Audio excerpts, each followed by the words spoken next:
जय जय श्री राधे, जय जय श्री राधे श्याम। मेरी भोरी किशोरी परिवार के समस्त भक्तजनों को मेरा प्यार भरा राधे राधे। सभी के हृदयस्थ प्रिया प्रियतम के चरणों में कोटि कोटि नमन। समस्त संतों एवं भक्तों के चरणों में प्रणाम करते हुए आज हम एक नई सेवा को शुरू करने जा रहे हैं। वस्तुतः ये सेवा नई नहीं है, क्योंकि जिस ग्रंथ के पाठ की सेवा को आज मैं शुरू करने जा रही हूँ, सबके आशीर्वाद और प्रिया प्रियतम की कृपा से ये सेवा पहले भी इस ग्रुप में हो चुकी है, पर हो सकता है कि ग्रुप के जो नए मेंबर्स हैं उन्होंने इसे ना सुना हो। तो ये एक बहुत ही दिव्य चरित्र है, कलयुग की घटना है, 90s की घटना है ये। और घटना की शुरुआत जो है वो वेस्ट बंगाल से होती है। और मैं थोड़ा सा ब्रीफिंग कर देती हूँ। तो घटना का जो मुख्य चरित्र है उनका नाम है सुतोपा घोषाल, जो कि एक नास्तिक लड़की होती है और उनकी परवरिश अपने मामा मामी के यहाँ होती है। और बचपन में वो अपने माता पिता को एक एक्सीडेंट में खो देती है और उनका जो बड़ा होना रहता है वो बहुत ही स्ट्रगल के साथ होता है, क्योंकि उनको अच्छी ट्रीटमेंट नहीं मिलती अपने रिलेटिव्स से। तो उसका रिज़ल्ट ये होता है कि भगवान में उनका विश्वास होता नहीं है।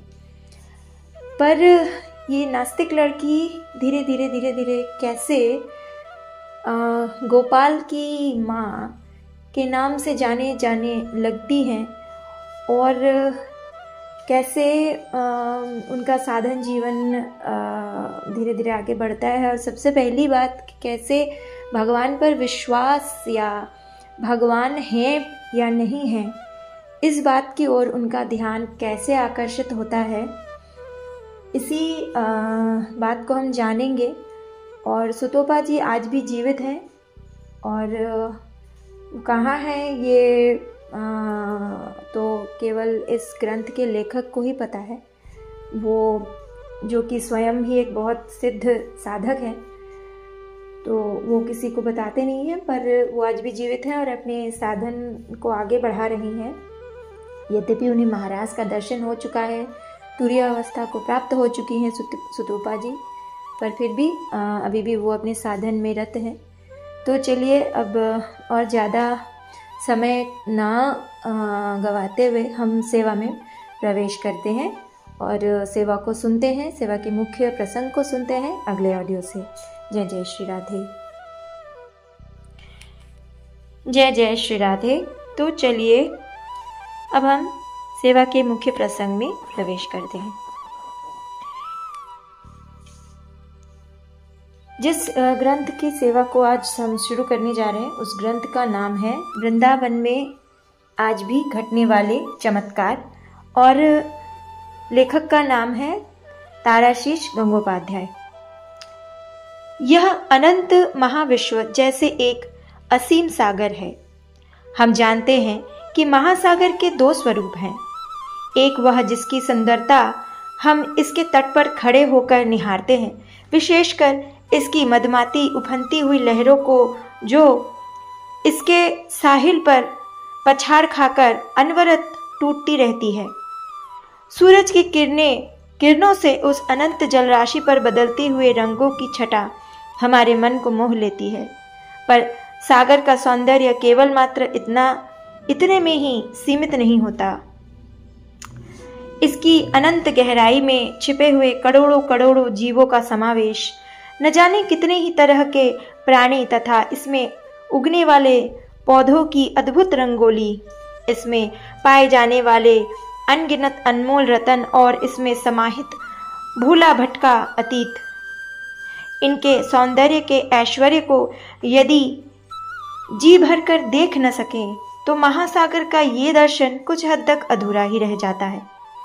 इस दर्शन को पूरा करने के लिए हमें महासागर में गोते लगाने की आवश्यकता होती है। इस अछूती गहराई में ही छिपा है इसकी अनंत खूबसूरती का भंडार। इस अनंत महाविश्व के बारे में भी यही कहा जा सकता है। इसके भी दो स्वरूप हैं, इंद्रिय ग्राह्य तथा इंद्रियातीत स्वरूप। जगत के इस इंद्रिय ग्राह्य स्वरूप से हम सभी परिचित हैं।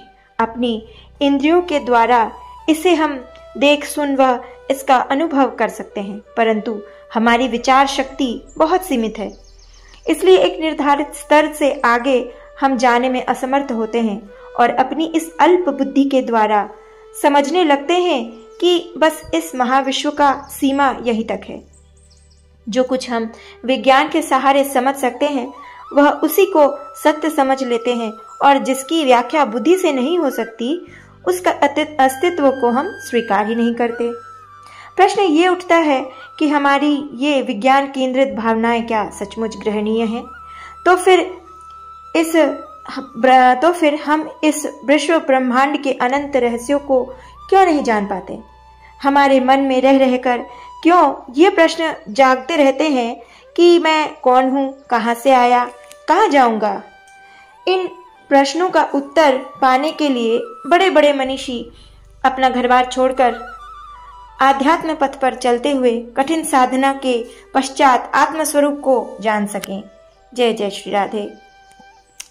प्रसंग का अगला भाग हम अगले ऑडियो में सुनते हैं। श्री राधे। उनकी साधना की उपलब्धियों के कारण इस इंद्रिय ग्राह्य जग के साथ एकाकार होती हुई उस इंद्रियातीत जगत का सत्य भी सामने आया, जिसकी व्याख्या तर्क या बुद्धि के बलबूते पर कर पाना असाध्य है। यद्यपि हमारे चारों ओर नित्य प्रतिदिन ऐसी घटनाएं घटती रहती हैं जिनको हम चमत्कार समझ लेते हैं, अर्थात जिनकी व्याख्या लौकिक दुनिया के तर्क से कहीं ऊपर उठकर है। तार्किक गण अक्सर इसे संयोगवश कहकर टाल देते हैं। साधक इसे उस ब्रह्मांड सृष्टा की अनंत लीला माधुरी की संज्ञा देते हुए मनुष्य के साथ उनकी लीलाएं होती रहती हैं तथा होती रहेंगी। अतः इसे समझने के लिए तर्क का मार्ग छोड़कर हमें भक्ति, योग तथा ज्ञान मार्ग के सहारे आगे बढ़ना होगा। भले ही युक्ति या तर्क से सामूहिक तौर पर शक्ति मिल जाती है, पर उसकी भी एक निश्चित सीमा है। इस कारण इससे मुक्ति का स्वाद मिलना असंभव है। मुक्ति के इस स्वाद को पाने के लिए हमें भक्ति, योग तथा ज्ञान की शरण में आना होगा। इसीलिए उनके द्वारा बताए हुए मार्ग पर चलकर ही इंद्रिय ग्राह्य जीवन पथ पर इंद्रियातीत जगत की अलौकिक लीलाओं का अनुभव तथा परमेश्वर की मधुरतम अमृतमय लीलाओं के आस्वादन का सौभाग्य प्राप्त होता रहेगा।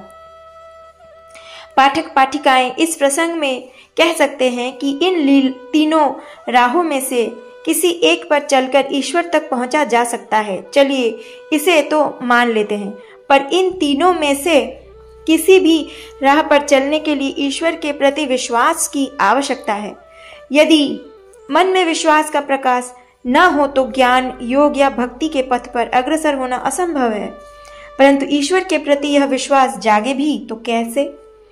इसके जवाब में मेरा नम्र निवेदन है, केवल मात्र व्याकुलता के आधार पर ही ऐसा संभव है। निष्काम भाव से उन्हें पाने की व्याकुलता यदि मन में जागे तो वे नाना प्रकार के चमत्कारों के सहारे मन में विश्वास जगा देते हैं।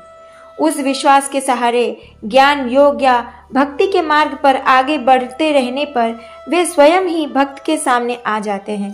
भक्त तब हंसते हुए सारे सुख दुख के स्तरों को पार कर लेता है, नित्य शुद्ध, नित्य तृप्त होकर अखंडानंद प्राप्त कर लेता है। फिर प्रश्न उठ सकता है कि विज्ञान जिनकी उपस्थिति नहीं मानता, तार्किक गण जिनके अस्तित्व की उपेक्षा करते हैं, क्या उनको प्राप्त कर लेना इतना सरल है? ऐसा मैं दावे के साथ भला कैसे कह सकता हूँ? इसके उत्तर में फिर मेरा वही विनम्र निवेदन है कि केवल अनुभवों के बलबूते पर ही ऐसा कह सकता हूँ। अपनी किशोरावस्था में मैं भी तार्किक रहा। यदि किसी बात की पुष्टि युक्ति से न हो सके तो मैं भी उसे कभी नहीं मानता था। हो सकता है इसी कारण ईश्वर ने इस अधम लेखक के जीवन में इतने सारे अपूर्व चमत्कार दिखाए जिसकी व्याख्या युक्ति या तर्क के द्वारा कदापि संभव नहीं। मेरे इस अनुभव का केंद्र बिंदु है सुतोपा घोषाल। इसके द्वारा मैं प्रभु के कृपा का अपूर्व रूप प्रत्यक्ष कर सका। इसी कारण मैं कई अनुभूतियों को भी प्राप्त कर सका। हृदय में ईश्वर के प्रति व्याकुलता उत्पन्न होने पर वे स्वयं उनसे मिलने का उपाय करते हैं। इस डगर की पहली सीढ़ी है विश्वास। विश्वास के ही साथ साथ भक्ति तथा भगवत प्रेम मिलता है। उसी से शरणागति जागती है। भक्त जब यथार्थ रूप से भगवान के प्रति समर्पित हो जाता है तब वे स्वयं ही उसके पास आ जाते हैं और उसे महासिद्धि के स्पर्श से कृत्य करते हैं।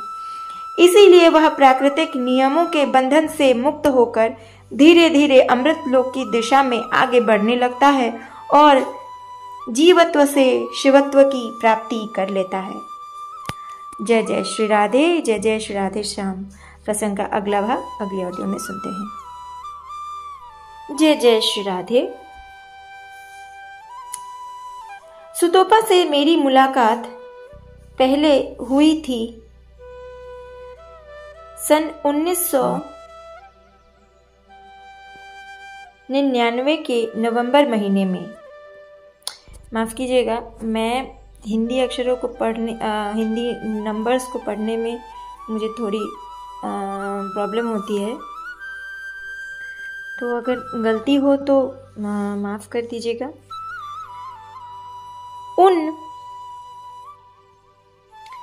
उन दिनों परम पुरुष श्री श्री रामकृष्ण परमहंस देव के दक्षिणेश्वर के मंदिर प्रांगण में साधक भव पागला की विशिष्ट शिष्य श्री गोपाल छेत्री जी ने वहां मंच का निर्माण करवाकर एक महासम्मेलन का आयोजन किया था।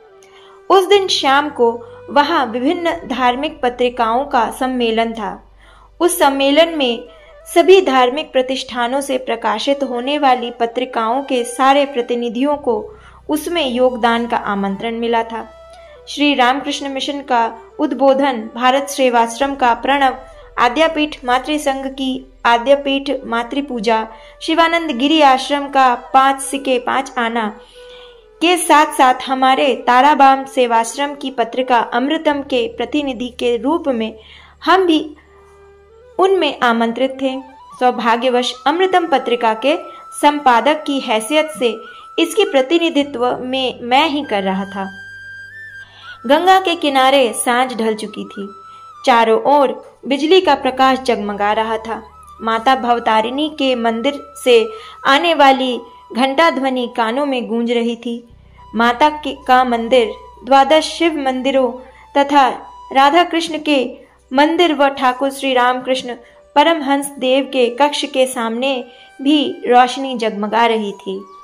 सैकड़ों भक्त की उमड़ती हुई भीड़ थी उस प्रांगण में। मंच पर आसीन होकर अन्य आश्रमों के प्रतिनिधियों के साथ मैंने भी अपना भाषण दिया। मेरा विषय था अमृतम पत्रिका के भावादर्श में धर्म के प्रति दृष्टिकोण। मेरे भाषण का अंत प्रफुल्लित श्रोताओं की तालियों की गड़गड़ाहट से हुआ। मंच से उतरते ही बहुत से लोग मुझसे मिलने के लिए उतावले हो रहे थे। कईयों ने मेरा पता भी नोट किया। सबके साथ बातचीत के उपरांत मैं मां को प्रणाम करने के उद्देश्य से गर्भगृह की ओर बढ़ा, जहां माता भवतारिणी विराजित हैं। जय जय श्री राधे, जय जय श्री राधे श्याम। तो लेखक माता के मंदिर तक पहुंच सके या नहीं, या इसके बीच उनके साथ कोई और घटना घटी, ये हम कल सुनेंगे। सभी श्रोताओं को इंतज़ार करवाने के लिए माफ़ी चाहूँगी, पर अगला प्रसंग में हम आगे कल बढ़ेंगे। प्रसंग को पढ़ते हुए मुझसे जो जो भी गलतियाँ हुई उन सभी के लिए सभी से हाथ जोड़कर माफ़ी मांगती हूँ। फिर हम कल मिलते हैं लीला के अगले भाग को लेकर। जय जय श्री राधे।